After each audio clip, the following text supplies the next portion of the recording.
Quit your whining. Deal with it. No. Yes. No. Yes. No. Yes. No. Do you need a spanking, Paul? Boy, that could come off wrong. Let's rewind that. Whoa. Let's flip and reverse that. I may have to edit that out.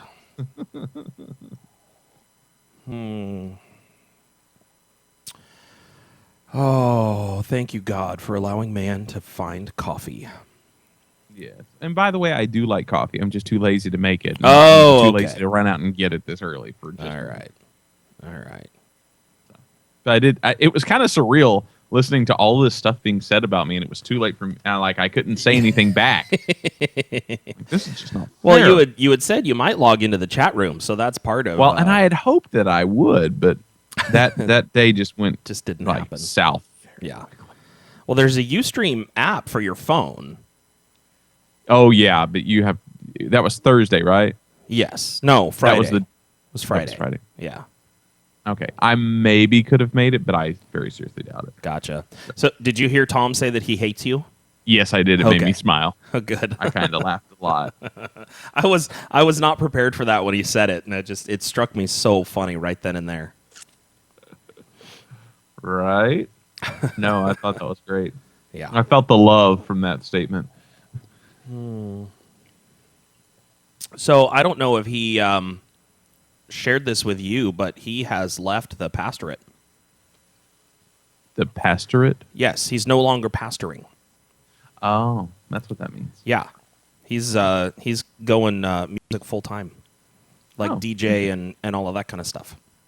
Oh, fun. So he's like doing some program directing and all of that stuff for UCB Canada.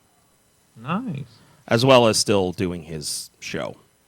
Right. He's like, I can't leave the edge. It's too good. Right. I'll say maybe I need to be chatting with him. I could live in Canada. Yeah, there you go.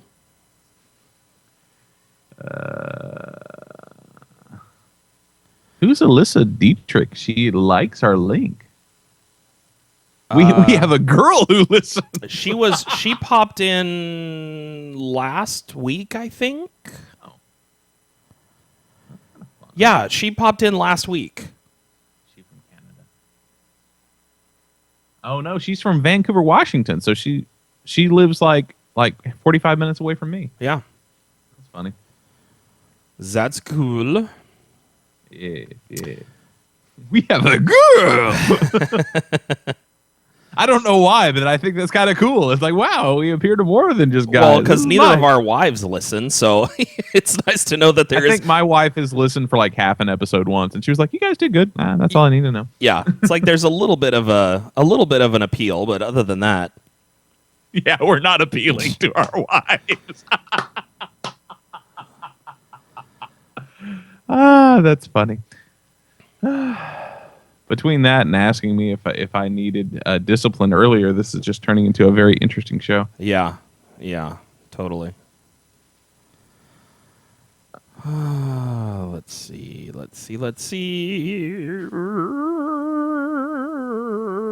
Kirk, you need to install AdBlock Pro, buddy. Then you don't have to deal with that garbage. Just so you know. This is true.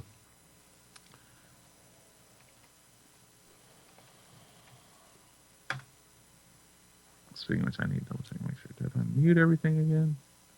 Did I do it? Maybe, but it's not. Oh, it was on TV. Gotcha. Likely story. So you're watching us and the television? I don't like this. Sounds like divided attention to me. Yeah, I agree. Didn't anyone ever tell you that no one can truly multitask? You cannot serve two masters. Unless it's Paul and Chris. That's right. And by the way, but the show counts as one, I guess, so. Oh, his wife has the TV on. Well, tell her to turn it off. She should be watching the show with you. This show. Right. Show. It's couple time. Let's be clear. We need a little more femininity on this podcast. It's a little too testosterone packed. Right. We're conditioned to not listen to the men in our life, but Right. if your wife tells us to do something, it might actually happen. You never know. Yeah, exactly. Kirk wants to know if you enjoyed Nashville. Oh, I did. Nashville was good overall. It was interesting. Nothing wrong with the town. I enjoyed the town, and we did the whole Grand Ole Opry thing, and my in-laws are fun, and the wedding went well, and all that good stuff. So yeah, Nashville was good. Cool.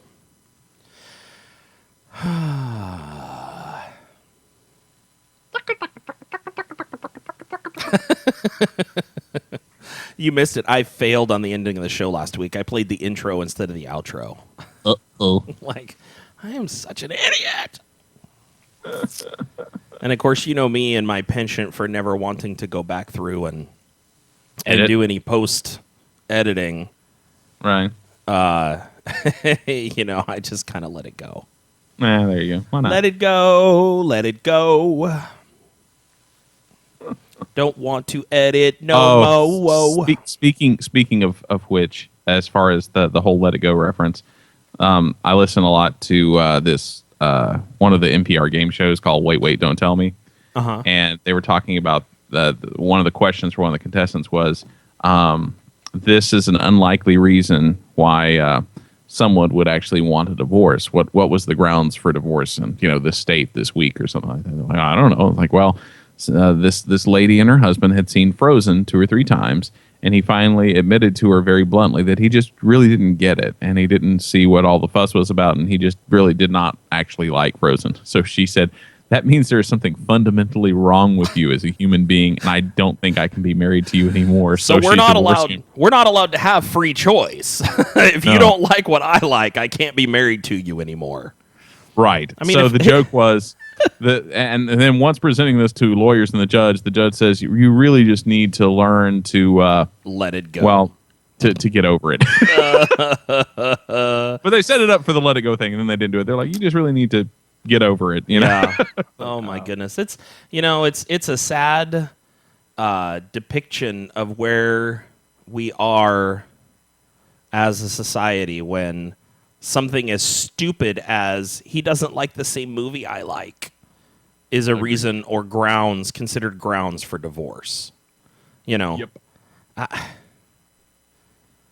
just don't know. So Kirk says, never been to the Grand Ole Opry. Country's not my thing. Amen, brother. Mm-hmm. And he asks if you ate at, I'm going to say Demos, but it could be pronounced Demos. Yeah, I imagine it's Demos considering it's in Nashville. No, didn't eat at Demos. The Opry was fun. I'm not a gigantic country person, but being from Texas, I kind of have to have a certain amount of tolerance for it. So I kind of enjoyed it, and I realized that Colin Ray is really not a country vocalist. He just sings to country music, and he's really like a arena rock vocalist, which was kind of fun. Okay. And plus, it's just fun to see all the old geezers who are part of the Grand Ole Opry and Country Music Hall of Fame that kind of shuffle out onto the stage and belt out 2 songs and then shuffle off stage. That was kind of interesting. I mean, not being a country fan myself, just the history that's tied to the Grand Ole Opry, I think it would be worth my time to go check that out. Yeah. It was cool. Like they actually, because it's not in the original building where they had it for so many years. No, because it got flooded or something. Well, no, it did, but they just redid that building. It's the same building, that one that got flooded, but there was originally a theater that's across town where it originally, I don't think that was like its original home, but that's where it was for like decades and decades. Gotcha. But to keep the history of that, they took a round section of the floor from the stage and brought it with them to the actual Grand Ole Opry building that they had built, and that round piece is where the main vocalist mic always is. So you stand on the same floor that all the other country music legends have stood on. I thought that was that's neat. And then, of course, because it's a radio show that's being done live, you get to watch the announcer whose voice I would kill for do commercials live and all that good stuff. And, it has a very live, interesting, like kind of showmanship appeal to it that I thought was pretty cool. Is like old school radio, Oh, I mean, yeah. that's all the old school radio. You ever listen to the old Abbott and Costello and you hear the announcer come on, Lucky Strike, first choice. C-A-M-E-L-S. Camels, they are the smoothest cigarette out there. It works great on your T-zones. That's right. It works great on your T-zones. T for taste and T for throat. Yeah. I've listened to way too many Abbott and Costello routines on old. That was what my dad loved to listen to. So we'd go on vacations and he'd have all these old time, Jack Benny and Abbott and Costello. I mean, and the part that I love that I love about it is that the comedy still holds up today. Oh yeah, like you can listen to it and still laugh just as hard as when they originally wrote it, and that says something about the style of comedy. It really does. Yeah. Oh yeah, and I also love the JELLO. Got to get that warble in there. Well, they had like this quartet that would always sing all of the little jingles instead of, nothing was taped back then. It was all live. I remember a story my father-in-law told me. They were doing a recording of The Shadow. And there was the guy who played the Shadow was sick one day, and somebody had heard this janitor who happened to be black. And, back then, of course, a lot of segregation and a lot of, blacks are only capable of doing certain things, whatever. Right. All that ridiculousness that was our history. But somebody heard this guy goofing around when he was mopping, and he sounded just like the actor who did the voice for the Shadow. Oh, wow. So they thought about bringing him in, and a lot of the bigwigs were like, no, he's black. We can't do that. And they're like, it's radio. Who's going to know? Right. So they bring this guy up to the microphone, and they hand him the script. And so when he gets the script and he's looking at it, and it starts with the opening line, something to the effect of, who knows what evil lurks in the heart of men. And the line is supposed to go, the Shadow knows. Well, this guy read the line, the Shadow do. That's pretty awesome. True or not, don't know. Funny story no matter what. The Shadow do. Which just sounds like a stealth pooping. It does, doesn't it? The Shadow do. What's that on your doorstep in a flaming paper bag? It's the Shadow do striking again. Kirk says he's on a kick of listening to the Billboard's Top 100 charts 1950 to 1959. It's interesting to hear the evolution of music in 10 years. Wow, that does sound fun. So I love listening to oldies. My mom and dad have up in my the closet at my mom's house, they have 4 boxes of 45s. Oh, nice. And because they each had different styles of music, there's very, very few repeats, like doubles. So it's this whole broad realm of oldies, well, what we call oldies. This is what they grew up listening to. But, you know, Elvis Presley and the Beatles and all of this kind of stuff. It's so interesting to go through. I used to love pulling them down and listening to them as a kid. You know, just getting into my parents' music. Mm-hmm.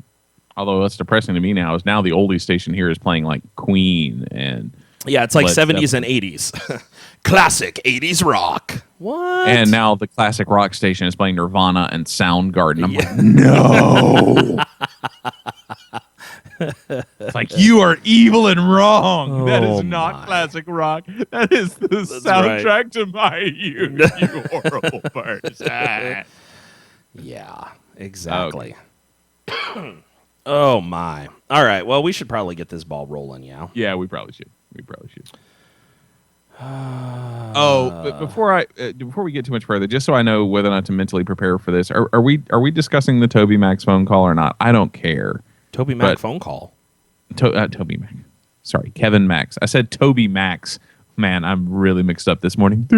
We can talk about it if you want to. I don't care. I just knew at one point somebody, and maybe it was Kirk, was like, "Oh, you'll tell us all about it." I'm like, "No, I won't. I'm not on the show this week." Well, I mean, we can. Well, let's just start the show off with that. You know, hey, Paul, you got an interesting phone call while you were in Nashville. Yeah. Okay, that'll work. There. Okay. So I'll make it short. Oh, Kirk says yes, we must. It must happen. Yes, you must. Okay, so we'll do it just for you, Kirk. Just for you. Just because we love you, bro. We have a guest. I don't know. Is that you that's not logged in? Me? Yeah. In the chat. There's a guest in the chat that's not logged in. I have no idea who it is. Yeah, that's me. Would you log in? Yes, I will. Slacker. Well, normally it's been just pulling it up, and I've just been logged in automatically. Now I'm there. You feel better now? Every once in a while, it'll make you actually log in. So yeah. Well, I have been in a different state for a week. And yeah, the state of confusion. State of paranoia. Did I just say that out loud? Yes, you did. Alrighty then. Yeah, Paul, read your own chats.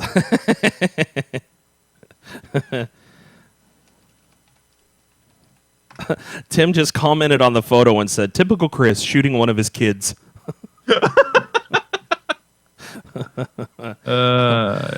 Oh my goodness. All right, so let me cough first and then we'll get started.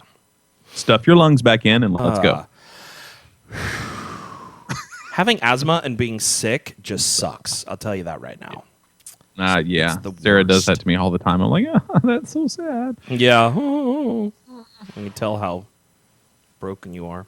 Of course, again, my favorite evil thing, whenever it feels like she's playing it up just a little bit, I'm like, I've got the black lung, Pop. Yeah. So anyway. Oh, now that's weird. I'm actually getting ads on my Ustream. They must have found a way around AdBlock Pro. Oh, well. All right. Cool. Well, I'm ready to go whenever you are. Huh. That's annoying. I'm going to have to redo that. Maybe yes, you catch totally an update should. or something. Mm-hmm. Okay, so go ahead and let's hit record in 3, 2, 1.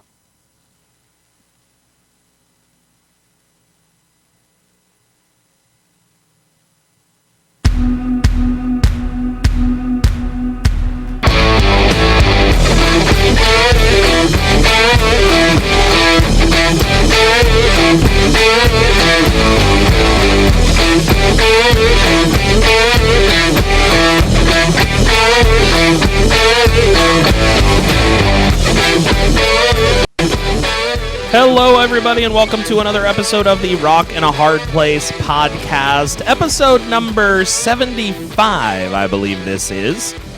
My name happens to be Chris Cooner. Yes, it's been that all my life. Technically, it's Christopher, but only my mom and my wife are allowed to call me that, and only when they're angry with me. I'm a DJ with Broken FM. You can check us out online at broken.fm. Back from the dead. Actually, no, just back from Nashville, which is country music, so should be dead as far as I'm concerned. We'll get back to that later.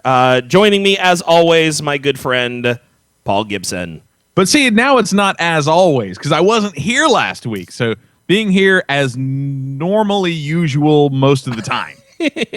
Or something like that. I just got to say, Tom did a great job filling in. I know. I was kind of fearful for my position when I was gone. I was listening to it a little bit. I'm driving around the car. I'm like, dang, he's doing good. See, Chris better be loyal. Guy. Yeah, Tom's a busy guy, though. Like today, he's out bass fishing. Well, then I see anyone who goes fishing, I don't have any fear of anymore. So, Tom, whatever intimidation factor you had before, you gone fishing. I'm like, yeah. Although there is something to be said that is kind of intimidating about a guy who has the patience for something like that. So who knows? Maybe he has the patience to stalk me and steal my spot. You never know. Well, so, all I can say is that I do enjoy going fishing once in a while. Okay. You know, with dynamite. No. A pole and a hook and bait and all of that kind of stuff. So, okay. I like to do it every once in a while, and it's relaxing and enjoy doing it. So, I guess I'm weird. No, you're not weird. You're just boring. Well, I'm sorry. Fishing is one of those things that I wanted to like as a kid really, really bad. I had my own rod and everything, and then as soon as I hit teenage years, I still had friends who were really into it, and they would be like, "You want to go fishing?" I'd go, and I'm just be like, "I'm so bored. Yeah, nothing's happening." So I mean, it would probably be better now that I have an iPhone. So if there was actually signal, maybe I could do something and just turn off the volume. And people would be like, "Man, this is so relaxing." I'm like, "Shh, I want to keep beating my high score and you're ruining my mojo. That's like Wii fishing, you know? Yes. You used to do the whole Wii fishing thing. That was always a lot of fun. I always just love those goofy video games that actually look like a mini fishing pole that you were supposed to play video game fishing on those. It's like, totally. You're such a dork. Well, that was me. I was a dork because I did that. I had a game when the iPhone first came out. There was a game called Flick Fishing, I think it was. And you would actually, it was kind of dangerous for your phone because if you didn't grip it properly, you could end up flinging it across the room. But you would actually, you'd lean your phone towards you and then you'd flick it forward and you'd hear the zzz, blink. And then you'd sit and wait for a fish to jump on to bite. And then the reel, you would just spin on the screen with your finger in order to reel the fish in. Yeah, I still don't get it, but that's okay. I mean, it's fine. I'm glad that you enjoy it. That's all I can say is I'm glad that you enjoy it. I played that game way too much. I can tell you that. I totally believe you. Way too much. I'm kind of sad about that, but I totally believe you. Well, let's see, Paul. You because you weren't here last week, our listeners are kind of hanging a little bit.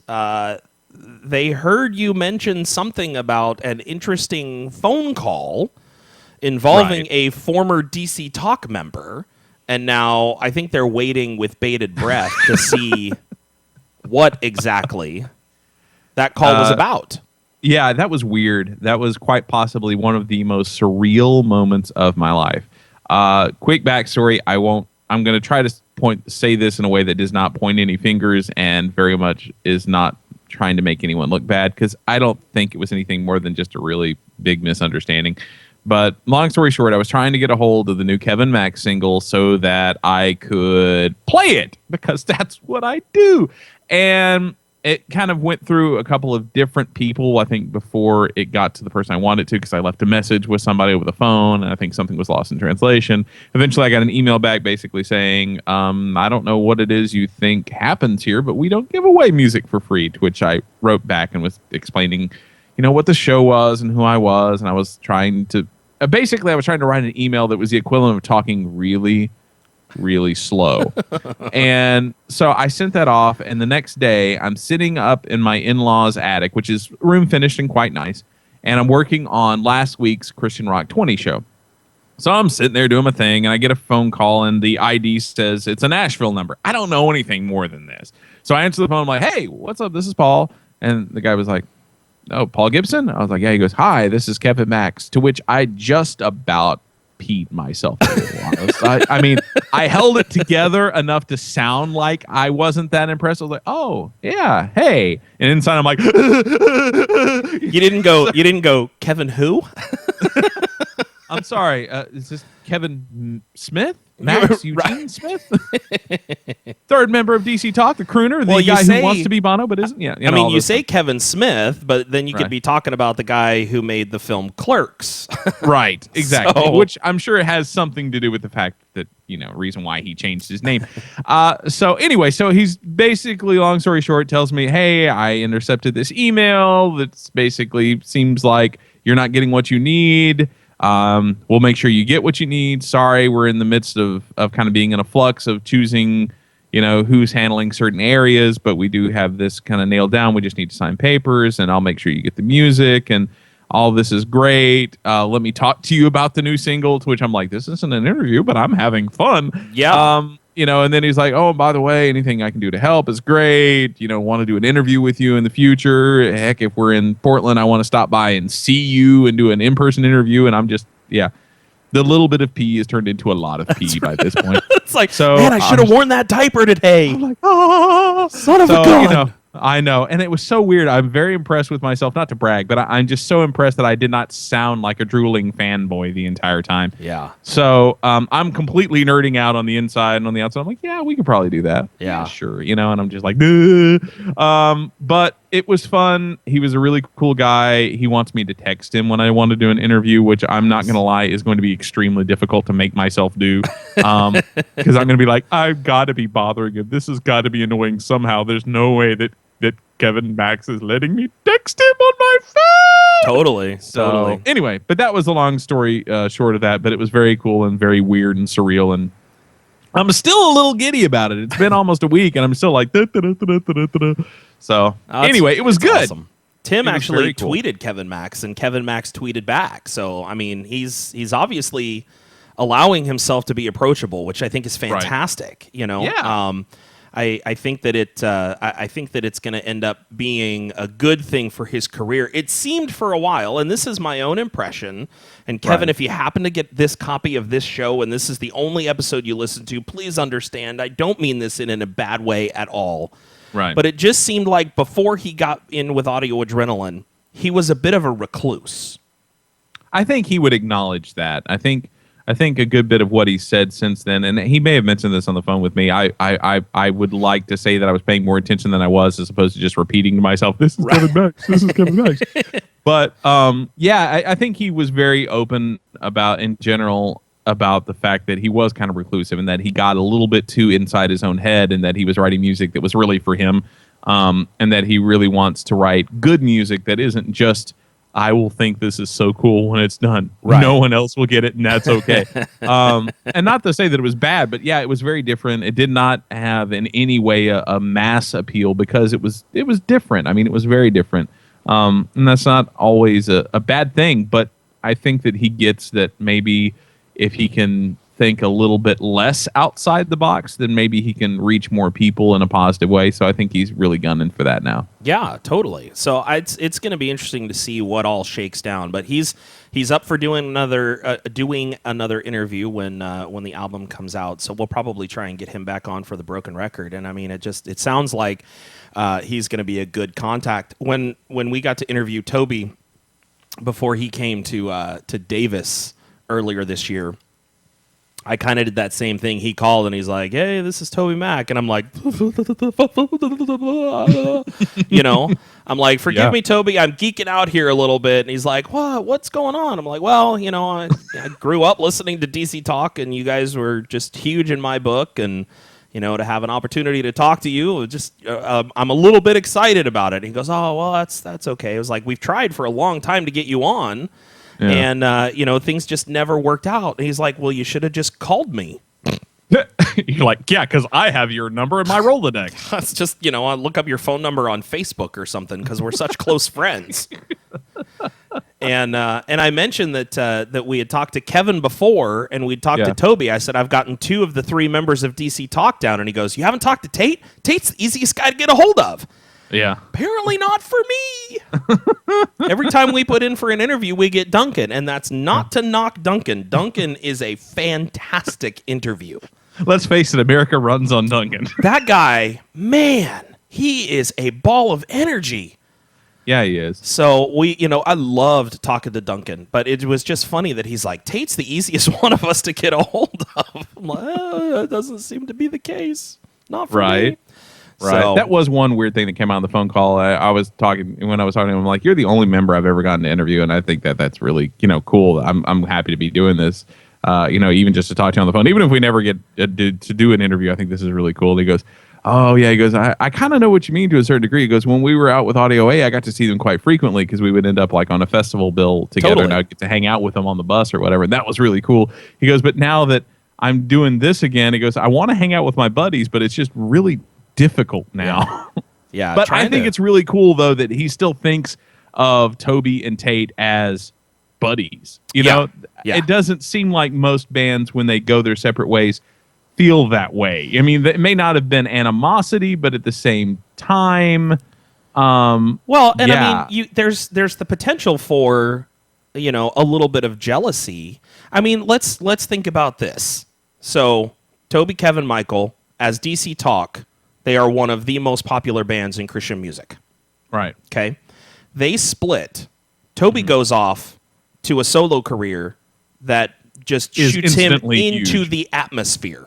Right. Okay. Atmosphere. Michael and Kevin both have solo careers that honestly are so-so at best. Right. They just They kind don't. of both stalled out. Yeah. They don't hit it with the fans somehow, and nobody, it's one of those random things. You don't know why. They're both very talented musicians, very talented artists, but for whatever reason, the directions that they chose to take did not fit with what fans wanted to go by. Right. Well, then all of a sudden, Michael gets sucked up by the Newsboys, and everybody's poo-pooing it like crazy until they hear the man sing, or should I say, sang. He can sing. And the Newsboys gives his career that revitalization that it needed. Right. And it was neat to see just a couple of years later, Kevin Max have a similar thing happen with Audio Adrenaline. I'm sad that it only lasted for one album. Yeah. Because I really liked the way Audio A sounded. I mean, again, it was just like the Newsboys. They don't sound like the Newsboys anymore. Or at least not the Newsboys under Peter. Right. And Audio Adrenaline didn't sound like Audio Adrenaline anymore, at least not the Audio Adrenaline that was under Mark.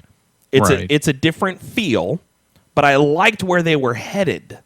Yeah. I just wish it would have been, I wish they would have had another album under their belt before Kevin felt that he needed to part ways because of the direction that Audio A wanted to go. Yeah. So, you know what I will say, though? To me, I see it as a big plus. The concept of him leaving is the only thing that I'm really that sad about, because the songs that he wrote that would have been the stuff that I think I would have actually liked from the next Audio A album is going to be on his solo album. Yeah. And to a certain degree, let's face it, in as much as you want to see him on stage with Will McGinnis and the other guys, it really does come down to there will be backing musicians for him. It's not like it's going to be him with a Casio keyboard. So it's going to sound the same. Yeah, exactly. So, I mean, that's so derailing and funny. It really comes down to you're not going to, except for in concept, it basically is going to be what I would think the next Audio Adrenaline album would have been, but probably a little bit better because he won't have to give up some stuff that he would have had to had he stayed with Audio A, even if they weren't wanting to go like full on worship album stuff. But this is the potential resurgence for his career, more so than just Audio A, and that I think is what I'm excited about.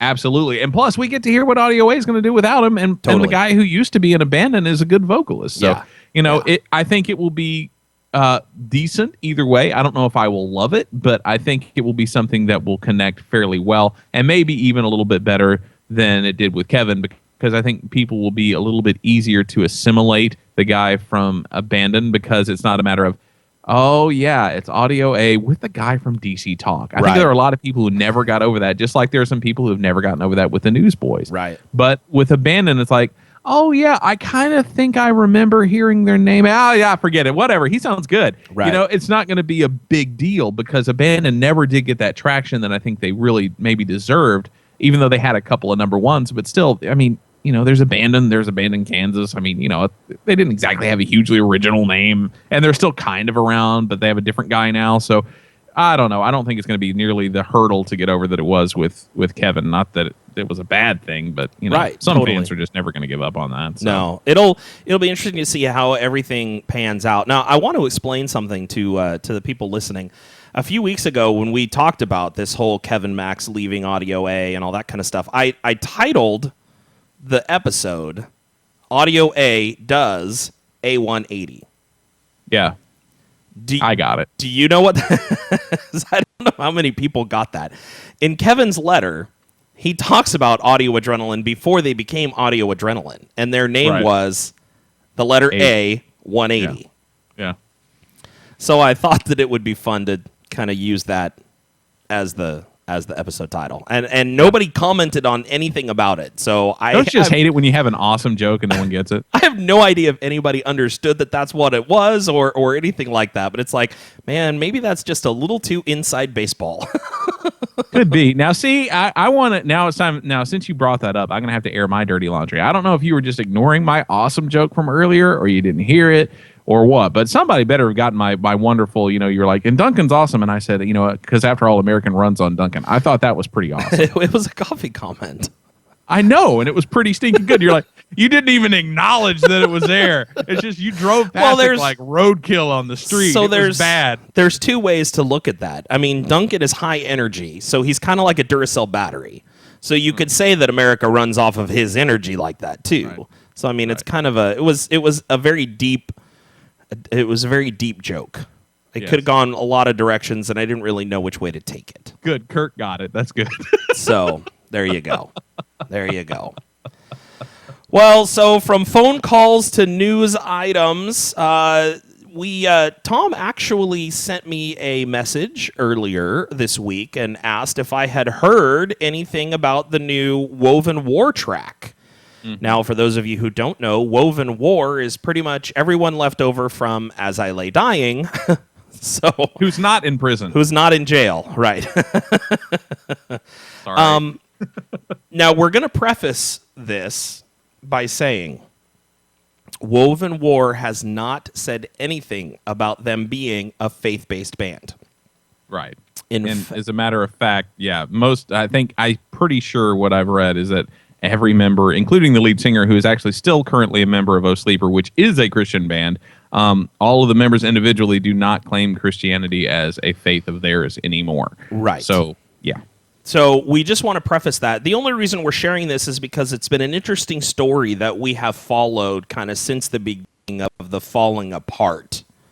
Right. And so I want you to hear what they sound like without Tim.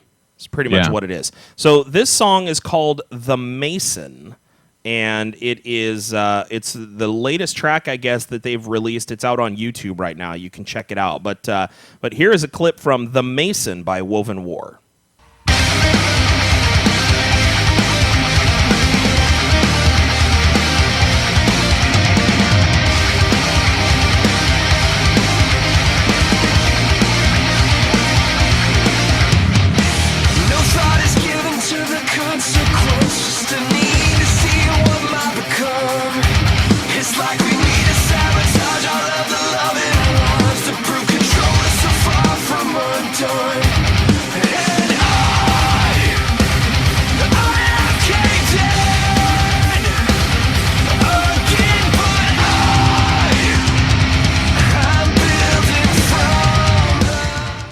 So there you go, The Mason by Woven War. It sounds like a very listenable track. I mean, I listened to most of it, and I didn't hear any real harsh vocals, so they may be sliding away from that side. But, I mean, the background music and stuff is really good. You know, you can hear the double pedal and, you know, the harsh guitars and all of that kind of stuff. So, I mean, I dig the song, but, you know, like we said, they're not claiming to be a Christian band. In fact, it seems the opposite, but we just wanted to keep you apprised on what was going on with them since they were announced as.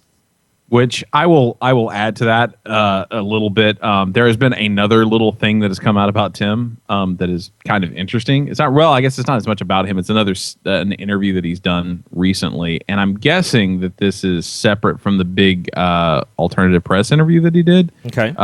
But apparently, I think he did this with. Oh no! Well, it was with alternative press. I don't know if this is later on in the article, and I just didn't get this far. But this has kind of been brought up a few times since then. Basically, he was stating that not only did he feel like he wasn't the first person to not be a Christian anymore in the band, he feels like he was the third to drop that as a label. And then he also went on to claim that most of the bands that he toured with that were quote-unquote Christian bands, or at least he said, well, no, okay, he says, this is a quote, he said, I would say maybe 1 in 10 Christian bands we toured with were actually Christian bands. So he's kind of, I don't know, it's hard to know whether or not he's trying to be honest or whether or not he's just trying to take everyone else down with him so that he doesn't look quite so bad. It's definitely the possibility. I know that I've heard rumors from a lot of other people. I was reading some articles the other day, and I can't remember who it was that was writing it. It was a mainstream band that did some touring with some Christian bands, and they said that a lot of those bands were just as deep in women as the mainstream bands were. You know, as far as the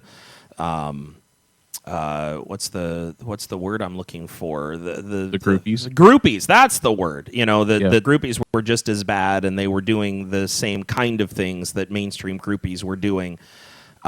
Whether true or not, it's given the appearance of that, Yeah. So, I mean, and that's the kind of thing where a lot of these bands have to be really, really careful along those lines. I mean, that's a tough line to cross. And then, once you go there, there's kind of that kind of stigma will stick with you forever if you get found out that that's what's going on. So, exactly. It's not a good scenario if that's the attitude that people have about your band, or if that's what they think your band is doing. If they think it, then as far as anyone else is concerned, it's fact. Right. Whether it is or not is immaterial. But once people have that idea in their head that this is what's happening, then it may as well be what actually happened, because trying to convince them otherwise sometimes is just, it's not possible. Yeah, which is sad, because on one hand you want to be like, man, that is so lame and messed up, and why are you even trying this, under this label anymore? And at the same time, you also want to be, also are thinking in terms of, wait a minute, it's like everyone's going to screw up, right? It's going to happen, and you want to be forgiving about it, but it's hard to know where that line is as far as whether or not to say, I understand you're human, it's okay, but you need to be able to admit that you've done something wrong, and then try not to do it again. Right. Well, and that's the whole thing. Grace abounds, yes, but Paul himself says, do we know that grace abounds, so that allows us to continue to sin, knowing that it's forgiven? Is like, no, that's not what it's there for. It's exactly. You strive to live the proper life, and it's when you screw up that you acknowledge that grace exists, and then you do your best to try and not let it happen again. Yeah. So absolutely. Well, what other news stuff do you have there, Paul? I know Kirk's got a couple things in the chat room to talk about, but I don't want to take anything away from what you've scrounged up. You're so nice to be considerate of me. I know. Well, this is mostly for old school Christian rock fans. Billy Power, also known as Bill Power, he was, I believe, the lead singer for Blenderhead, which was one of the early Tooth and Nail bands, and he also either has or still does work for Tooth and Nail for a very, very long time. And then also another member, the guy from Everdown, which another very early Tooth and Nail band named Chris Wibble, I guess. But they are announcing a new punk project called Spoken in Tongues. And evidently Billy's going to be on vocals and bass and guitar, and Chris is going to be on the drums. So it'll be interesting to see how that works out. They do have a website, and it says that the nail that sticks up will be hammered down. So I don't know if that's meant to be a Tooth and Nail reference, or if that's the name of their album or what, but it says that it's coming soon. So there's going to be more info on that on the way. But I don't know. I find that very interesting. I think that some of Blenderhead stuff was really good, some of it not so good. And then Everdown was just, I don't know, not particularly my style. It was well done, but it just, that brand of heavy music never connected with me. Yeah. So I'll be interested to see how that turns out. I never really listened to either one of those, so we'll have to see how all that plays out. Right. And if you're a fan of the band Close Your Eyes, they have a new music video called Line in the Sand, or rather for their song Line in the Sand. That's not really the name of the music video. The music video is for the song that is named that. But it's up on Alternative Press, so if you want to check that out, you can, and you probably should. So there's that. Now, who likes free music? I do. Free music? I do too. It's awesome. Well, Thousand Foot Crutch is, of course, currently working on raising money, I believe, still for their next record. I think they're way over well, already. According to Kirk, they just broke $100,000. There you go. So that's pretty stinking good. Yeah. Well, I don't know if this is to garner more attention or as a thank you or what, but they have released a free acoustic version of their song Let the Sparks Fly. And if you go to their Facebook or their Twitter, you can find all the fun info on that. And if you have ever signed up for their email list, you need to double check your inbox, because you should probably have that as well. And I grabbed a clip because I know that this is important, and I know that free music is not always worth the effort. So here's an acoustic version of Let the Sparks Fly. There's nowhere to hide, there's nothing but darkness left here. Shake it off and let's take a ride, 'cause heaven's not far away, and I'm not gonna leave. There's no such thing as maybe, burn it like it's faded, no more hesitating. Let the sparks fly, baby, drive it like you're racing. You can call me crazy, I'm just tired of waiting. Let the sparks fly, baby, give me I dig it. I do think too. It's pretty sweet. Well, and like, we were talking before the show started when you were editing that up, and it was like, it's nice to see that they did an acoustic version of a heavy song and didn't turn it into a ballad. Let the sparks fly, baby. I mean, do you remember MTV's Unplugged? Oh, yes. Okay. Very much so. So you had all these rock bands, Guns N' Roses and Poison and all of that kind of stuff. They go on MTV's Unplugged, and they would completely recraft some of their songs to be more ballad-like in order to fit with the acoustic theme. And I'm not saying that's a bad thing, because some of those acoustic versions are fantastic. Yeah, absolutely. But I like that Trevor went full voice on this version. Absolutely. It's very refreshing. It's pretty tight. Yes. Yes, I agree. Cool. Well, and free. Emphasis on free. I think all you have to do is like share it on Facebook or on Twitter or something, and you type in your email address and they send you a link, and it's pretty sweet. And it's good audio quality too. I was pretty impressed. Free as in lunch, free as in beer, free as in chicken wings. Charged? Yeah. Cool. Yeah. So there you are. Now, I'm going to skip down to a couple of different things so that we are not playing just a bunch of clips in a row. But one of my favorite bands and their new album is getting the vinyl treatment. Icon for Hire doing a vinyl bundle. I don't even think, as of now at least, you can do it just getting the vinyl. But you can get the vinyl along with a special edition T-shirt, and they're doing pre-orders for it in the Tooth and Nail store. It's not badly priced. I don't have the money, but it's not badly priced. So if you're listening and you just really love me, you will buy me this. And double extra large on the shirt. So I will say that. If I get it, I will really feel bad. But for now, I'm not going to say that. So there's awesome. That. Also getting vinyl treatment is Fit for a King's album, Creation/Destruction. It's going to be on limited vinyl coming this August, but they already have pre-orders up. So if you're a big fan of Fit for a King and you like vinyl, then you should jump on that, because I can guarantee it will be gone fairly quickly. Because whenever they say limited edition, it's limited. that usually doesn't last very long. POD also doing acoustic-y stuff because they're doing a acoustic album. Yeah.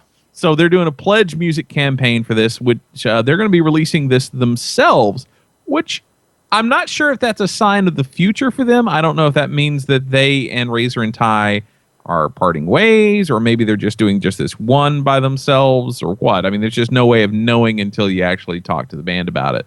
But the pledge music campaign is ongoing. They're trying to get the money together for it. As of now, they have 17% of their goal, and they still have, at the time that we're recording this, they have 56 days left. So I don't think there's going to be any trouble at all getting this, because let's face it, it's POD. It is, exactly. Kirk says he loves you, but he blew all his cash on vacation in Atlanta. Oh, well, go back to Atlanta and get it back. Anyway, man. I won't hate him forever. Just right now. Yeah, just for a little while. Just for a little bit. The last thing that I've got, I guess that's newsy, is that Write This Down. Of course, their last album, Lost Weekend, fantastic record. Well, they're working on new music, which I don't think they're on Tooth and Nail anymore. That seems fairly clear by the Tooth and Nail website, even though they never said they're not on the roster anymore. They just kind of moved them into the alumni section. But they're working on new music, but it also, in the same sort of fashion, appears as though Johnny, their normal kind of, as Chris put it earlier, harsh vocalist, it doesn't appear to be in the band anymore. So they have their other vocalist who is doing some vocals for this record, and they put up an as of yet unnamed clip. So it doesn't have a song title attached to it that they have said, but I've got a little bit of that clip for you, and the clip is longer, so it's on their SoundCloud page if you want to hear the full thing. The full thing's only like a minute long, so we've got about 30 seconds worth of it. This is the new direction of Write This Down. Here we go. I can feel it resurge. It's us and you. I slave away from the hours of 9 to 5 or 9 to whenever, just to bust my knuckles over rusted bolts for you. And I'll never fail. Your love is too important to me. I'm focused, I'm taken, I'm all consumed, and there's nothing you Okay, so here's the thing. I think it sounds really good. It sounds basically like other Write This Down song, or a few Write This Down songs before without the harsh vocals to it. Mm-hmm. The sad thing is I like it, but I don't think I'm going to like it as much because I really liked Johnny as a vocalist. I think he had a lot that he added to it. So I'm not anticipating liking it as much, but then again, it still sounds solid. So I don't know. I'm hoping that I will like it, but there will be a part of me that will inevitably be a little bit sad. Right. So, totally. I get that. that. I mean, I don't know. I really liked the way that sounded. So, but I don't have a specific affinity to any one vocalist for them. Right. So I mean, I guess I'm a little more whatever as far as that's concerned. And it's also possible. I mean, I could be wrong, and it probably could have been solved by just looking at their Facebook page again. I'm going to do that while I'm stalling for time. It's also possible that it might be that they have another guy who's going to start doing some harsh vocals who was not Johnny. Okay. So that's possible. I mean, they do have two guys who are doing vocalists. So, I mean, it looks like they're both guitarists are doing some vocals. So who knows? Maybe it'll be that he's going to start doing some screaming where Johnny used to. So I don't know. We'll see how it goes. Because anything's possible. To a certain degree, it seems like they would have to figure out a solution for that, just like Family Force 5 did, when they lost Soul Glow, who was their main screamer. They had to find somebody who could do it to reproduce the songs live. Right. Because most Write This Down stuff has a screamer in it. So they had to figure out some sort of solution, I would imagine. So I guess it'll be a matter of whether or not the new screamer sounds as good as Johnny did, and whether or not they will actually put screams on the new record. Yeah. So that may be the question. But either way, I'm still a fan. I hope for the best for them, and hope that the new album just totally just kicks some tail. Totally. Love their last record. Well, and their first record too. Here's to hope they stick around for a little while longer, Cheers. So now, so the one thing that you did not mention is that Kirk did is apparently the band Burlap to Cashmere has a pledge music campaign that they've launched today. Oh yeah. So haven't heard anything from them for quite a while. So it'll be interesting to see what kind of a draw they get to their pledge music campaign. But if you are a fan of, or you remember them, or whatever the case may be, go to Pledge Music and check out their campaign. And if you want to donate, well, then donate. And also, just as a side note to that, if you are a fan of Burlap to Cashmere, you can go to noisetrade.com and they have a little live sampler up. Oh, nice. I'll throw that out there for you. Yeah. Nice. Good deal. And don't worry, here's something we hope you'll really like. And a hard place. New music. Fight the Fade. Second Horizon.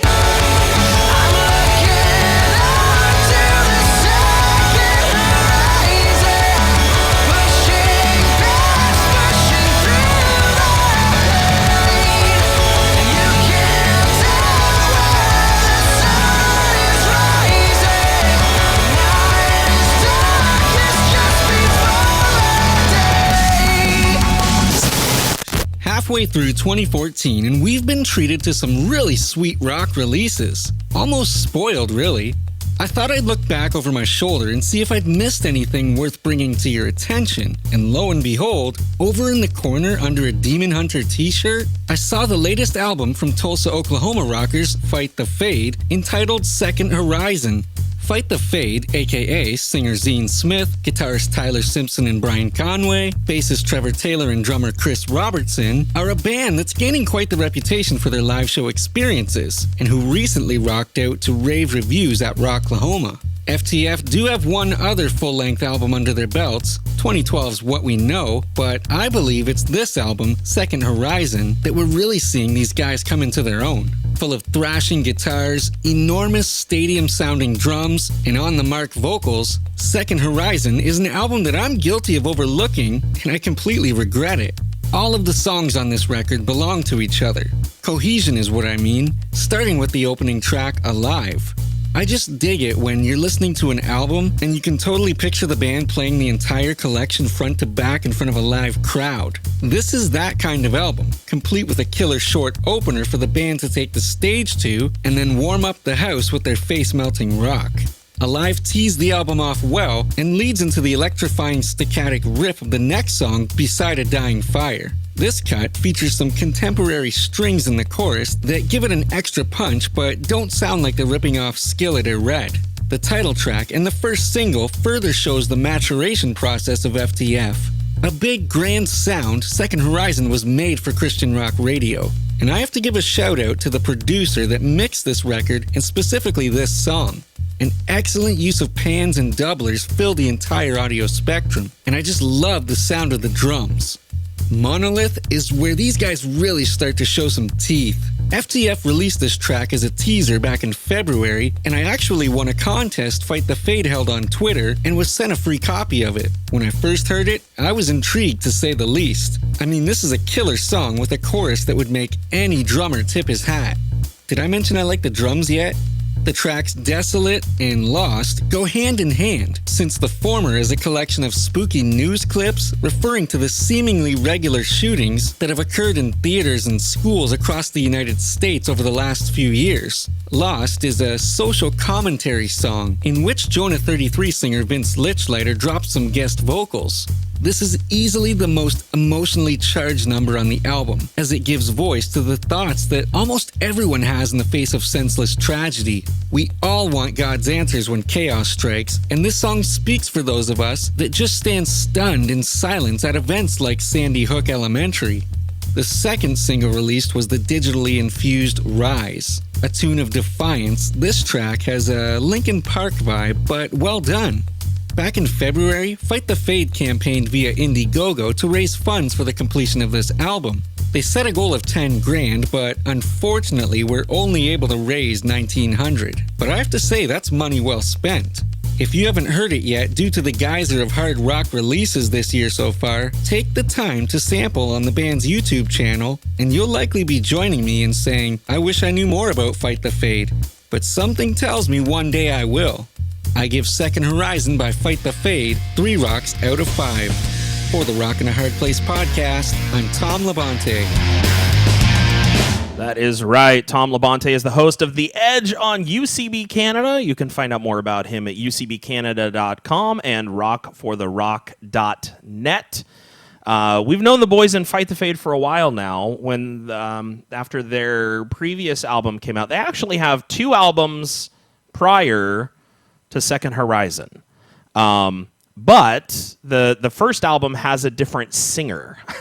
So Zine came on the scene, which that sounds funny, doesn't it? Are you a 1990s VJ now? I am, that's right. Zine joined the band and gave them a much harder edge, a much harder vocal edge than what they had under their previous singer. And I think he is really the missing element for them to begin to grow the band. Right. So their previous album was really good. I got a copy of Second Horizon, I think about a month before it went live. And I was completely blown away with how good these guys sound. I mean, you remember their last album, I was sending you stuff going, dude, you've got to feature these guys on the show. Right. You've got to get them on the show. These guys are good. Right. You've got to get them on the show. And I expect, like Tom, I expect big things from them in the future if they can get through this kind of sophomore hump that a lot of bands go through. I really think that they have a good future moving forward. Right. And also, while we've been talking, I went and shared on the Rock in a Hard Place Facebook page a link to them that you can vote for them to be on the Warped Tour. And actually, they're doing pretty well. They have an 84% buzz rating. So I don't know exactly what that means, but it sounds good. So if you want to help them get onto Warped Tour, and that's a great place to be able to share, obviously, what they're doing and gain some new fans. So if you want to help them out, you can just check out our Facebook page, Rockin' a Hard Place Podcast, and then the link should be the top story up there as of right now. That's excellent. They're good guys. I know Zine listens to the show once in a while. to this show once in a while, and so they're very cool. Now, I will say one thing that Tom probably did not know: Chris is no longer their drummer. He stepped away from the band shortly after the album finished. I don't remember why. I think it was something to the effect of he wanted to go back to school, and touring and music just wasn't where he felt he wanted to be right now. So they have a different drummer currently. But he's the only member change since the album came out. Everybody else is still the same. And those guys are so much fun to watch live. They came and played Joshua Fest last year, and it was funny. They did a great show. They didn't have a huge turnout for that show. They did, but they did a good job. Well, they generated some buzz, and pretty much by the time they were done, half of the crowd was begging for the Joshua Fest organizers to let them play one more time. So on the last night of the festival, Switchfoot closes out the show on the main stage, and everybody floods over to this other little inside stage to watch Fight the Fade play their show. So they were pretty much like the last band to actually play at Joshua Fest. That's pretty impressive. I like that. So it was very interesting. They are a lot of fun to watch live. They are high energy, and they're a great group of guys. We had them into the studio when they were down for Joshua Fest last year, and they were so much fun. We actually got to treat them to their very first In-N-Out burger. Oh, yeah? Nice. And they all loved it. And now it's like, whenever we go somewhere, if they have an In-N-Out, we're stopping at In-N-Out. It's like, it's got to be. Right. It's absolutely got to be. So just a lot of fun. Go support them. Fight the Fade. These guys, they're gonna be huge. I really feel like they're gonna be huge. Yeah, they're definitely talented enough. I mean, don't take this as being aimed at any one band, because it really isn't. But I think they're better than some of the bands that are really big now. So yeah, totally. Yeah. I agree. They have a lot more polish for being such a young band, a relatively new band. They have a lot more polish. I wish there was a way to help them gain some traction, And I don't know. It's like you got to get them in with like Radio U and some of these other things in order to really, help launch them. But they're a very underrated band in my opinion, and I feel like they could do so much better if given an opportunity to do so. Right. So. Well, I'm glad that you qualified that, because at first I was about to say, yeah, I know, it's a pity we aren't like in radio or something, where we could, do something. Right. Well, it's like I want to do more. That's the thing. I mean, we play them all the time. We talk about them on the radio. We just did an interview. Tim actually did an interview with them. We had them for the Broken Record a few weeks ago. So there's an interview with Zine and Tyler up on the Broken FM webpage, so you can listen to them and stuff. I mean, Zine and I text each other all the time, and I'm giving him advice. I'm trying to help. I'm doing whatever I can. But, there's somebody else also has to pick it up and carry the mantle in order to really make it worthwhile. True. I agree. So. Absolutely. There you have it. Yeah. Do we have anything else to talk about? Not news-wise. Do you want to move on to the main thing? Oh, well, you never told me that we had a main thing. Remember the red jumpsuit thing? Oh! Yes. You know what? I leave for vacation tomorrow. So my brain is about a million miles away from where we are right now. Oh, man. Well, hey, since this is going to end up being a lot of me talking and listening, why don't you at least explain what the photo debacle was again, just in a nutshell, about Red Jumpsuit Apparatus? Okay, so I'll give it to you from my perspective of what I've read and what I saw and things like that. Are these the actual line of events? Can't say that. I can only tell you what I read. Okay.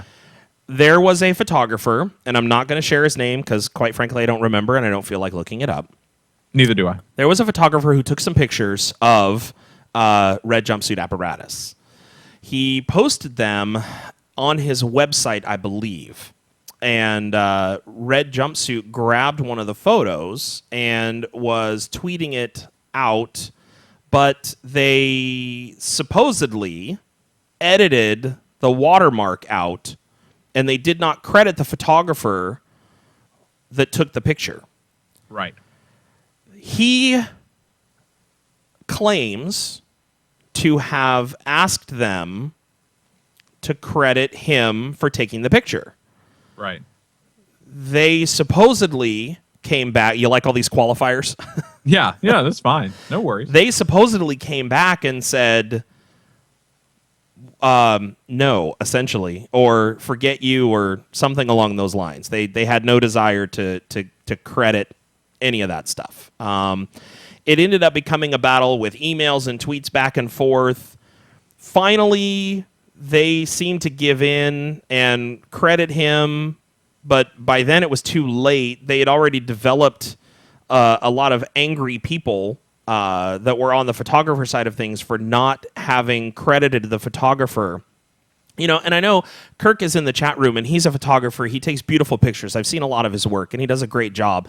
And so from the photographer's perspective, I can understand the annoyance, anger, upset, at, hey, that's my work, and you're not even telling people who did it. How, all of this kind of stuff. And instead, it seemed as though Red Jumpsuit's attitude was, well, most people would love the fact that their picture was used by a world touring band. Well, yeah, that's great, but if you don't tell people who took the picture, how's anybody going to know who it was to give the credit for the photo to?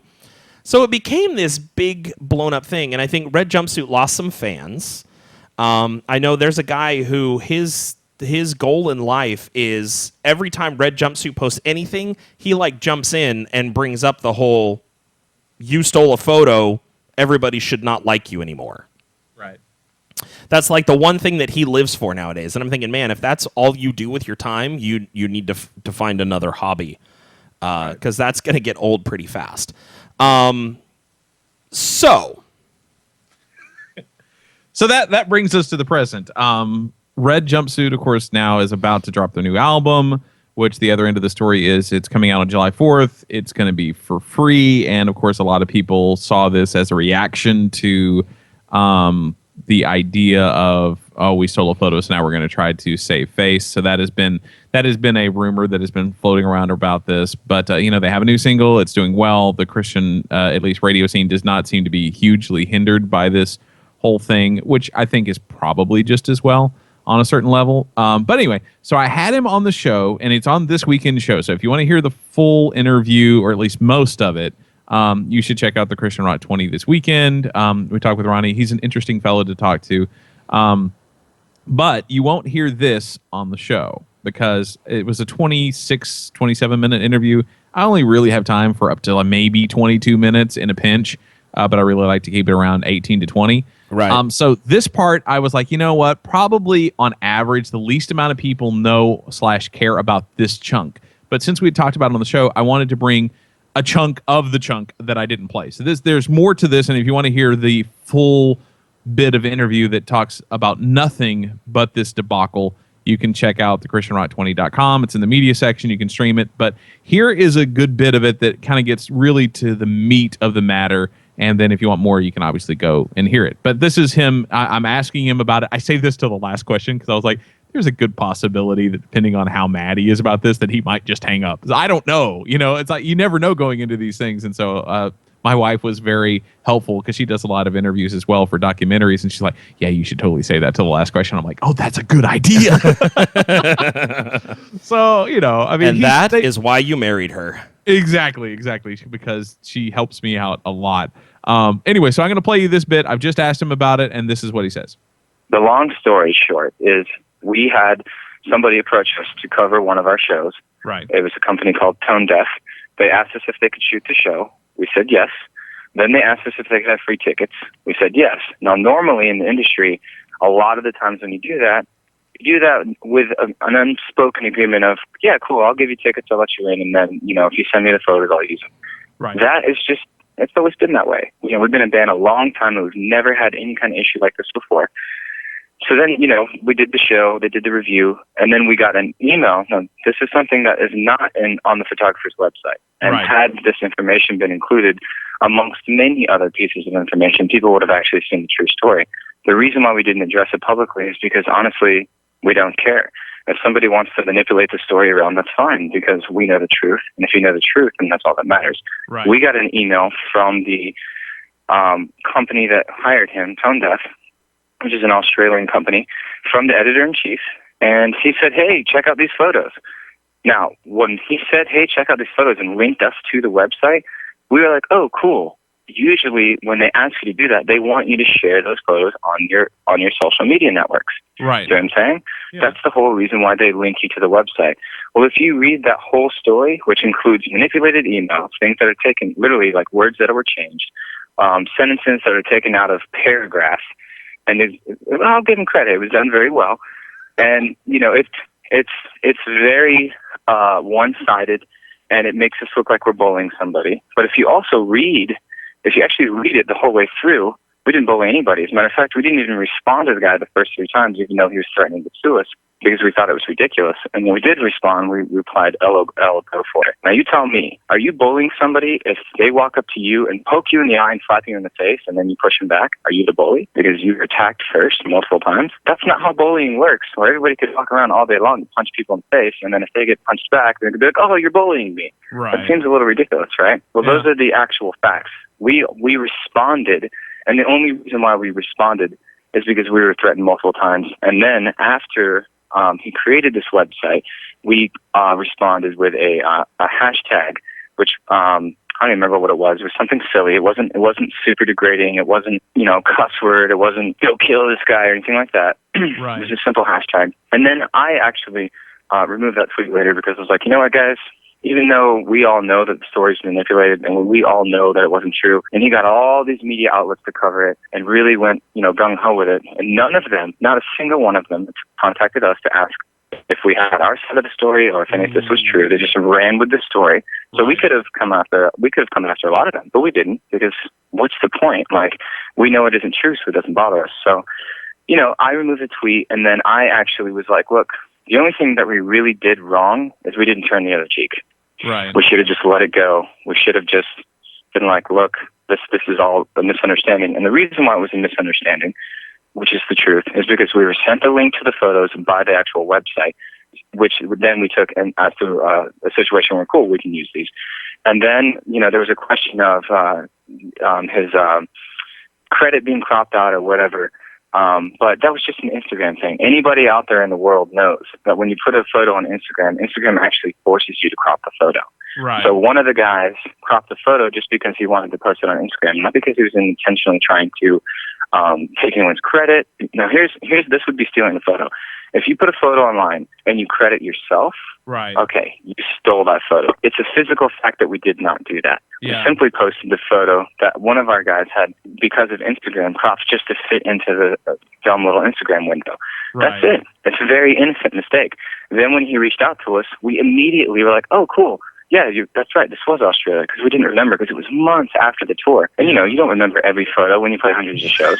Yeah. Again, it's a very innocent mistake, not some kind of treacherous, hey, we're going to go steal this kid's photo. Like, who does that? Nobody does that.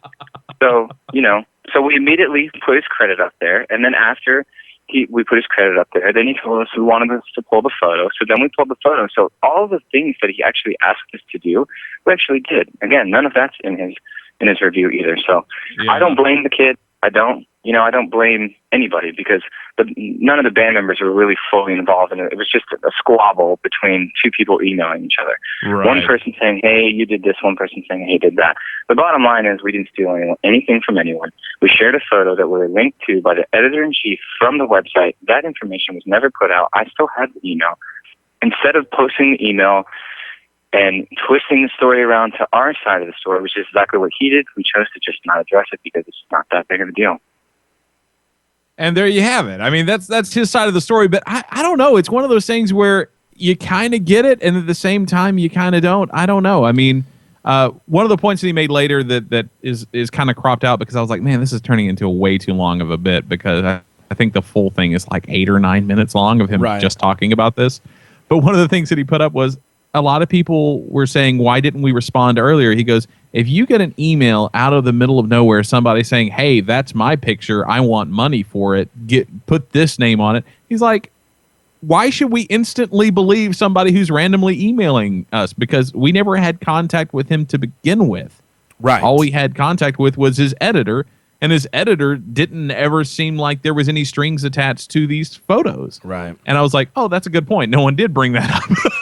Well, Kirk So, says, I don't know. Kirk, like I said, as a photographer, I feel like he's got a little more skin in this type of game than you or I do, who, I take pictures with my iPhone. That's what kind of photographer that I am, He says, I get it all, but really, how hard is it to give credit to the photographer? He says, all around, it sounds like miscommunication and ego all the way around. And, I think that's true. Let's give Red Jumpsuit the benefit of the doubt that they didn't know who the photographer was.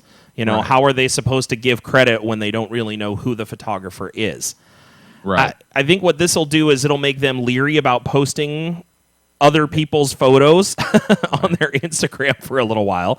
But it's also going to make photographers leery of wanting to go and photograph their shows for fear that this is going to happen. But I think if the company that hired the photographer was more clear with Red Jumpsuit on that whole process, then I think that it would have been avoided altogether. You know what I mean? And it just seems like so many people had their hands in this that nobody was really clear on what was happening. Yeah, the expectations were not set for this at all. And then the other thing that it's one of those things where I want to give Red Jumpsuit more benefit of a doubt than I do the photographer, just because the photographer has kind of shown kind of a lot of jerkiness through this. I mean, he made an entire website basically to make them look bad. Right. That it does exist. Now, whether or not, how 100% true it is that stuff was manipulated to make them look worse, I don't doubt that there's stuff that's probably taken out of context, as most people, when you're the one doing it, it doesn't seem nearly as bad as when you're the one who it's done to. But the other thing is the band, Ronnie was like, you have to understand one other thing. He shows the picture with the watermark on his website. He goes, the picture, the original that we have, the watermark is about a third of what you see there. Yeah. He goes, it was smaller, and the opacity was much lower. You could barely see that it was there. We didn't even notice that there was a watermark. And even if we did, why in the world would we crop it to where you see the guy's chest and his legs?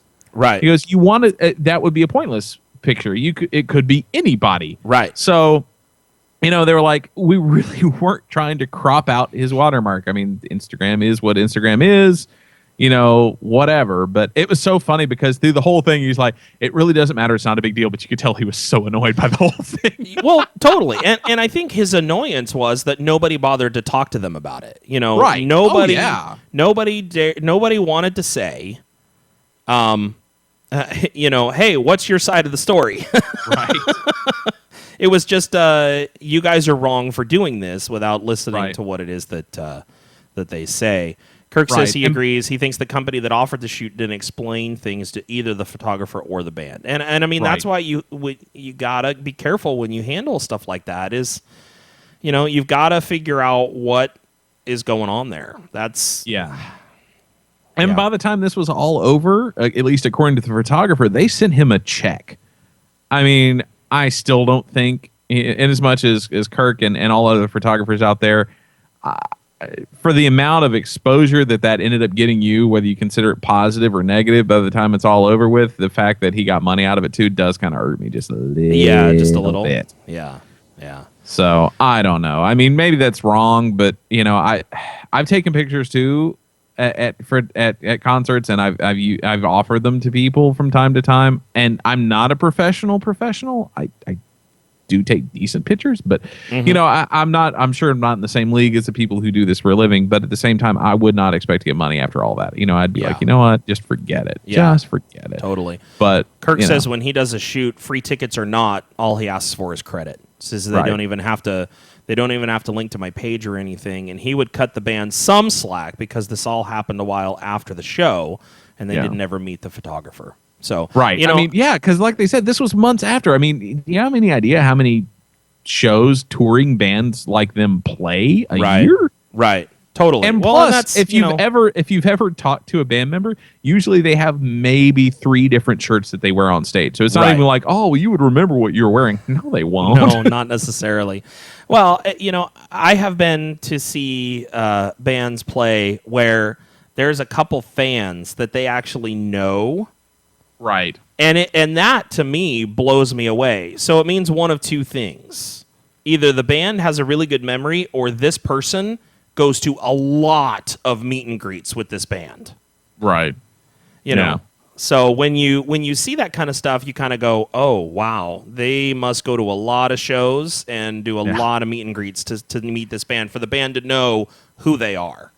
Right. Well, and a lot of time there's also some stuff that leads into that, like, fans that go through a lot of effort to talk to them on Facebook and have very deep conversations. And, especially now that, all of these communications usually have some sort of a picture attached because of just a user profile. You could easily know somebody fairly well before they even show up at a show. But, Totally. Yeah, I don't know. The whole thing is kind of messed up, and and it's also nice that Ronnie is like, look, we didn't handle it that well either. I mean, obviously there was some stuff that we did that was really childish, and we shouldn't have done that, and we're sorry for that. But we still don't feel like we did the initial problem. We don't feel like was a problem, but how we handled it could have been better. Right. So, right. I don't know. No, that's good. That's good. Let's see. Is that? I mean, that's pretty much all we have for today, right? Aside from we have a stew, of course, and hopefully you have some noise trade picks. But, I do. I was gonna make sure that we were progressing without missing something. I think we're good. If we're missing something, then I am unaware of it. Yeah. Okay. Pretty much. All right. So, well, let's do the stew. Okay. And then we'll see where that goes. Okay. The Rock in a Hard Place podcast presents The one and the only. All right, boys and girls, get ready for The Stew. It is time for the stew. That's right. We're doing it big because we have 3 songs in one movie, and Chris has got to figure all of them out, and hopefully artist and title on the songs. But you know what? I'm handicapping him just a little bit and saying, as always, that if he gets one or the other, I will live with it. But I really am hoping that he gets it all, because that's it. Yeah. And I chose 2 slightly more obtuse or underground clips from the movie. So I have a third if you need it. Oh. So just like we have longer clips for the songs if you're completely lost, I did grab a different clip from the movie. So if you get absolutely stuck, which I'm not convinced that you will be, but if you are, then you can play it as kind of a little hint. Okay. There is a theme, and I will even tell you what the theme is. Oh. It is that the movie and all 3 albums that the songs are from came out in the same year. Oh. So there you have it. Other than that, that's all I got. All right. Well, here we go. The stew number 16, believe it or not.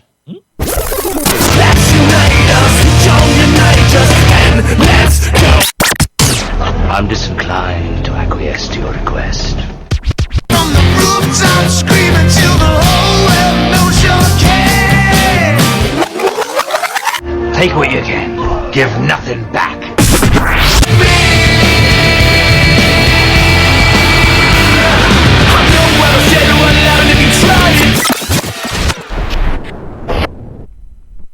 Well.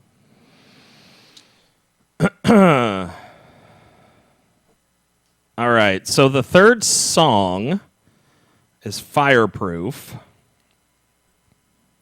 by Pillar. Oh, very good. Okay. Very good. Very good.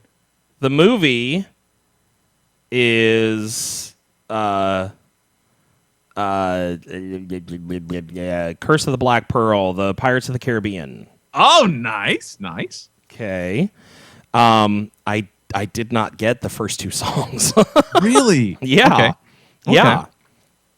And I think I just spit all over myself. That was rather... Well, what can we say, Chris? You're all wet. That was rather random. Just like a big glob of spit popped out of my mouth. That's just karma for shooting your daughter in the back of the head with a water gun. Yeah, there you go. There you go.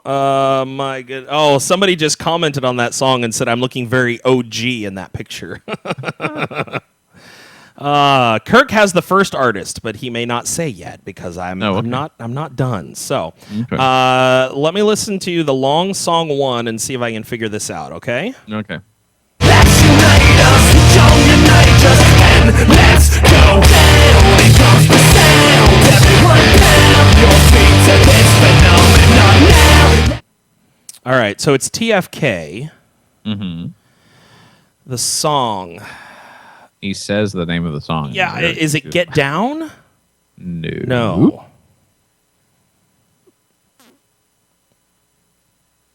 I can't think of the name of the song. It's the title track to the record, too. Well, okay, that's great. I'd have to know what album it's on. Yeah. Their Their first big album. I mean, it was their first album that really got traction. Kirk, what's the name of the song, buddy? Since you seem to know the song, you had the artist. I got that. What's the song? We'll see what he says. People are probably sitting there yelling at their iPods right now, or yelling. I at know YouTube. I am. Yeah. Come on, you idiot! It's this We'll play the longer clip of the second one while he's thinking. phenomenon. Yes, there you go. All right. Phenomenon. All right, good. So let's play the second clip and see if I can figure that one out now. From the rooftop screaming till the whole world knows you're king. We're gonna take it worldwide. Take it to the other side. Come on and go for a ride. 'Cause we're going worldwide. That one doesn't sound familiar to me at all. Really? Yeah. Yeah, I'm Not completely keeping up with the later years of their catalog, I see. Yeah, I'm completely lost on that one. I have no Artist idea. and title? Yeah. Oh my goodness, I don't even know if I know you anymore. Oh, Kirk has it. So is he going to embarrass me again? Probably. Just bonus points for him if he gets the the technically correct song title. Okay. Interesting. Because it's slightly there's a nuance to it that most people don't do, which is okay. He says I'm audio not- A worldwide. Aha! So he didn't get it. It is worldwide, but technically it's worldwide 1 because it's a 2-part song. Gotcha. Which I'm surprised because I was looking for albums from that year, and that was one that came up, and that never has stuck with me as an album. But I was listening to that song, and then there's a couple other songs. I'm like, you know what? Either one of these could fit fairly well on Bloom, and I love Bloom. Yeah. So I think I need to revisit that album some more. Huh. Interesting. Now, trying to figure out the year that these came out in. Mm-hmm. Yeah, bonus points for that. I was a junior in college. Not that helps you because you don't know. Yeah, because I don't. That really doesn't. 2004. Oh, so close. Okay. 2005. Colder. 2002. Warmer than 2005, but still not any better. 2003. There we go. Okay. Wow. Yes, a number between 1 and 10. Yeah, that's right. 1, 2, 3, 4, 5, 6, 7, 8, 9, 10. Wow. 2003, huh? Yeah. Wow. It's funny. I was watching. Sarah read the book, The Book Thief. Okay. And so she had wanted to see the movie, so I rented it from Netflix, and we were watching it last night. And I'm looking at the guy who plays the dad, and I'm like, I know that guy. Why do I know that guy? And then all of a sudden, it hit me. It was Jeffrey Rush. Oh yeah. Who played Barbossa? Right. And it was just weird not hearing him talk like a pirate and have big long hair and a big hat and all of that kind of stuff. So. Right. And it's weird because he's one of those actors that I think is in many ways highly revered, but that's what most people know him for is that. Well, that's the movie Hook. Dustin Hoffman's portrayal of Hook is phenomenal. And he's so short. Yeah. It was fantastic though. Yeah. He was a bright spot in a movie that was panned. Right. I mean, I enjoy the film, but that's so do I. So, all right, what did you find on Noise Trade this week, Paul? Well, there are a couple of different things, and one of which is very time sensitive. So if you want it, you need to grab it like as soon as you hear this, because if you're hearing this podcast later, you've saved it till later, you may be too late already. The indie rock artist Sufjan Stevens, which if you're trying to spell it, it's spelled like Sufjan Stevens. It's Sufjan, and normally does kind of this quirky indie rock kind of stuff. But he has an album that is called Enjoy Your Rabbit. And the reason why this is getting released onto Noise Trade, because this came out, I think, in 2001. Yeah, 2001. It was released. And so the reason why it's just now on Noise Trade is because they're trying to pump up the fact that it's being re-released onto vinyl. So you can grab this on vinyl, of course, I think in July or August or sometime. I don't know. It says on there when it's going to be released on vinyl, but I don't care that much. Anyway, but the free one is very different. It's all electronic and it's all instrumental. So very different from even him, who is very different in and of himself. But I grabbed a clip. This is a decent representation of what it sounds like. It's very experimental. It's very odd. Okay. So this one is called Year of the Ox. And yeah, I don't know. Here you go. We're going to play it.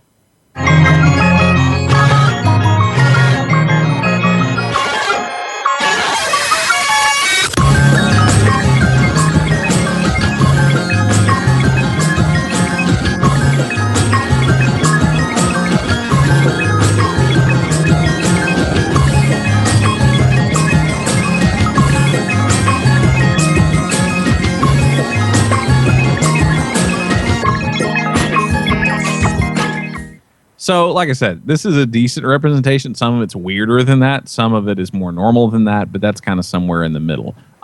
Very odd, very different. And all of the songs except for one are Year of the something. So, like, Year of the Monkey, Year of the Rat, Year of the Asthmatic Cat.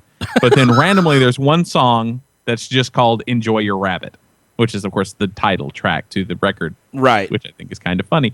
But anyway, it's 14 tracks long, so you're getting a lot for the effort of getting it for free.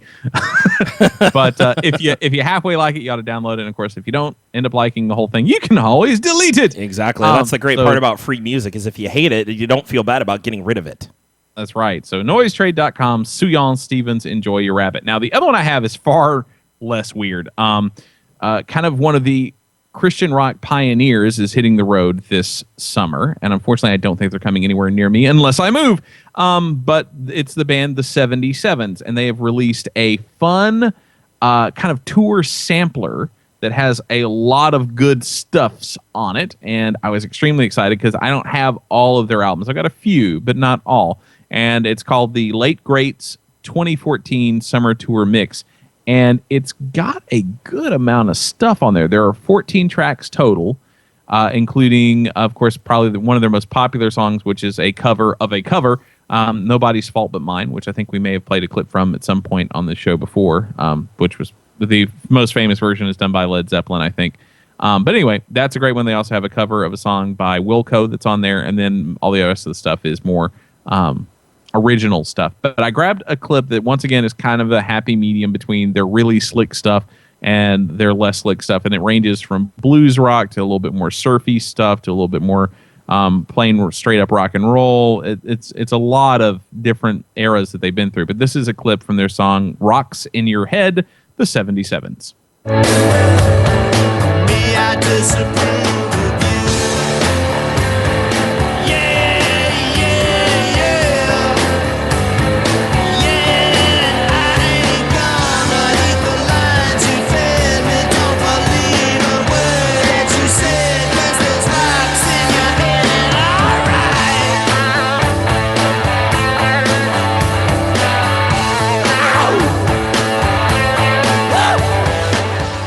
So to put on as they put on their Noise Trade page, they are supposed to appeal to fans of the Rolling Stones, the Doors, Wilco, Led Zeppelin, and the Pretenders, which I think is fairly accurate. So yeah, if you like that, as I was listening, I'm like, wow, this kind of sounds like old school, old school Doors or old school even Rolling Stones kind of thing, Yeah.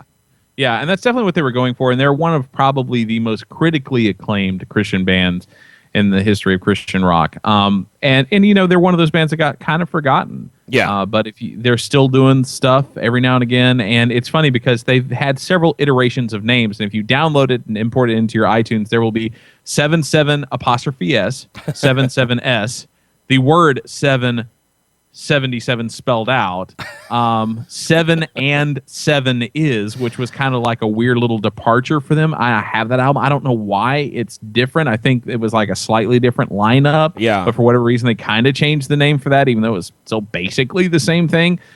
So it's kind of weird. And honestly, the OCD person in me, it kind of bugs me. I'm like, no, I want it all to be the same. Yeah, totally. But so I think my compromise is when it's spelled out, I will leave it alone. But I'm getting rid of the apostrophe S's just because every time I look at it, I'm like, no. It's not the 77 is.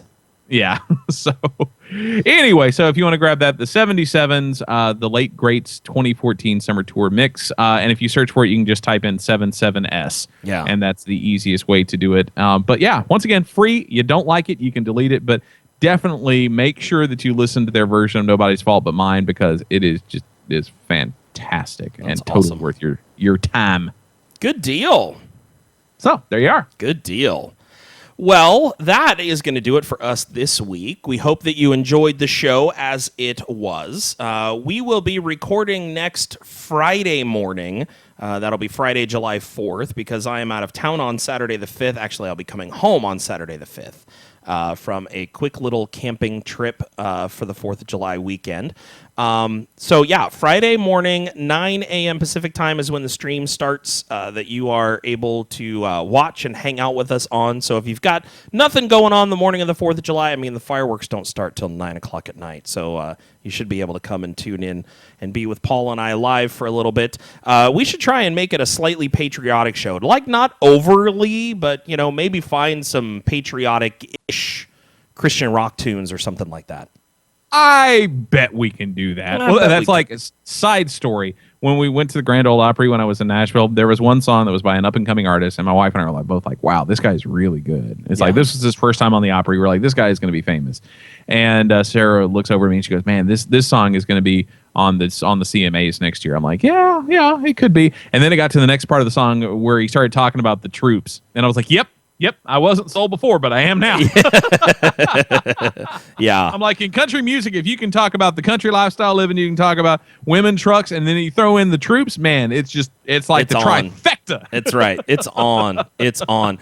Well, if you have suggestions of songs that we should know about for that show, you can email them to us, rockinahardplacepodcast at gmail.com. Excuse me. Mm-hmm. Rockinahardplacepodcast at gmail.com. You can stop by our website and post a comment, rockinahardplacepodcast.com, or our Facebook page, facebook.com/rockinahardplacepodcast.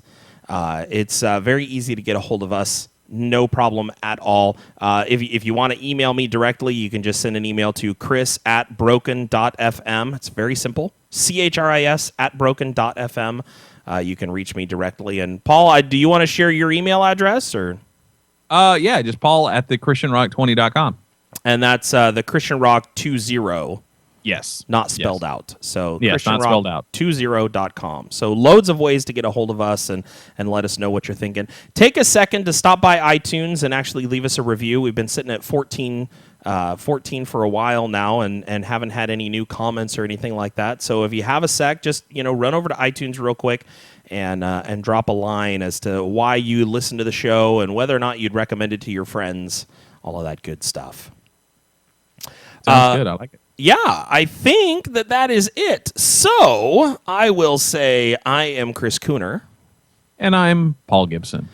I think we'll try and do this again next week. Yeah, keep on rocking, guys. All right. Have a great week, everybody. Woo!